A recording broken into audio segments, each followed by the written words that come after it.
Stars and Bars, the Archetypes Series. If you're new here, welcome. I'm Aubrey. This is a 12-part series briefly explaining each of the signs in the Western zodiac. To learn more about my channel, check out the description.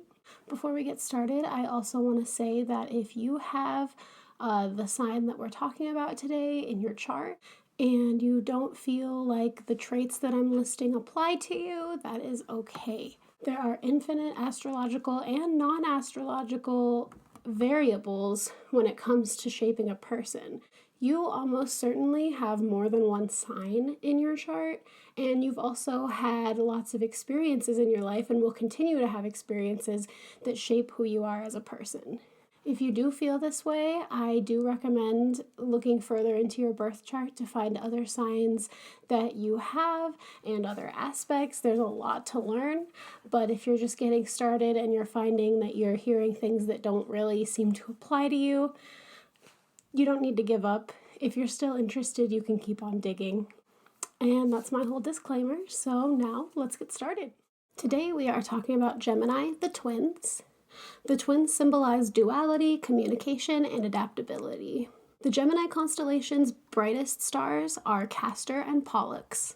In Mesopotamia's Babylonian astrology, these stars were depicted as the great twins, Meshlamtea, the one who has arisen from the underworld, and Luga Lyra, the mighty king. In Greek mythology, Castor and Pollux were laid as children of two different fathers.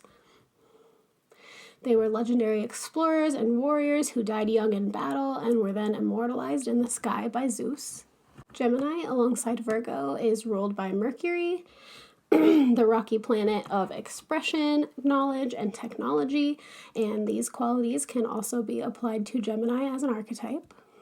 Other Gemini qualities include curiosity, whimsicality, and rationality. Each sign is a combination of one quality, also known as a modality, and one element. Gemini is the mutable air sign. The mutable signs are Gemini, Virgo, Sagittarius, and Pisces, and they are the most adaptable signs in the zodiac. They are changeable and thus also can be inconsistent. Mutable signs take place as the seasons change, with Gemini being in between spring and summer. The air signs are Gemini, Libra, and Aquarius, and they are talkative, intellectual, and lighthearted. Air is the element that moves the quickest, and thus air signs can be scatterbrained. The body parts ruled by Gemini are the hands, arms, and lungs. Gemini is the third sign of the Western zodiac, and therefore rules the third house of siblings and communication. All in all, Gemini is a talkative, adaptable, intellectual sign that tends to succeed in matters of debate, discussion, and persuasion. And thank you for joining me on this little crash course of the sign Gemini. Remember to check out the main series on my channel and have a wonderful rest of your day.